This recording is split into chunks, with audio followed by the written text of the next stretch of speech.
Hello, guys. Hi. Happy Sunday. So, today I want to talk about something, right?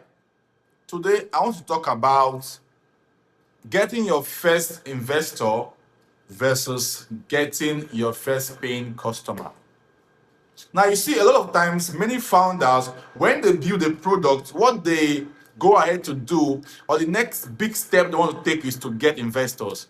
And that leads them to from what's important to trivial matters. So they start thinking about how to pitch presentation, how to polish a presentation, start thinking about violation and all of that.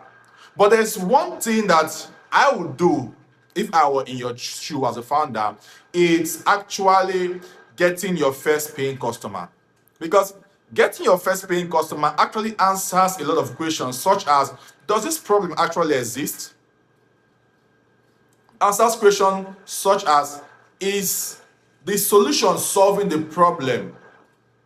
And answer questions such as, is your product market fit? Because the truth is that if you tell people, does this idea looks interesting? Let's say you tell 20 persons this idea look interesting, asking them if this idea looks interesting. They are most likely to tell you, at least 10 to 50 people will tell you, yes, it looks interesting. But now you build that product and none of them pays. In fact, maybe none of them even uses the product. So that answers a more deeper question, because money does not automatically make a product good. Rather, money scales a good business.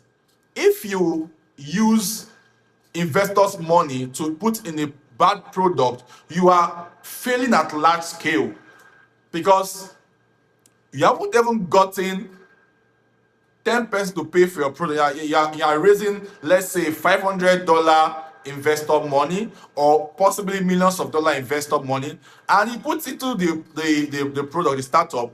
What you're going to do, you're going to hire more developers, you're going to build more infrastructure, you're going to you are going to build more infrastructure, right? You're going to hire more developers, you're going to add more features, you're going to do massive marketing, all of that, only to discover that your product is not actually doing what it should do, because you were all living in your head. So getting the first paying customer is very, very important. Now get the second customer, get the third customer, get the 10th customer. That way, when you're talking to investor, you have confidence, you even have a negotiation power, and they see you as someone that is serious to invest money into. So before you go ahead to look for investor, try to get your first paying customer. If possible, make it 2, make it 3, make it 4, make it 5, make it 10. It will help you solve a lot of problem that you meet in future and fail in large scale.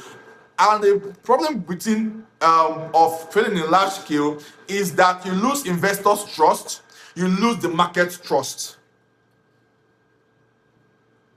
Like I said, money does not make a product, a bad product, automatically good or likable. Rather, money scales a good product, a good business.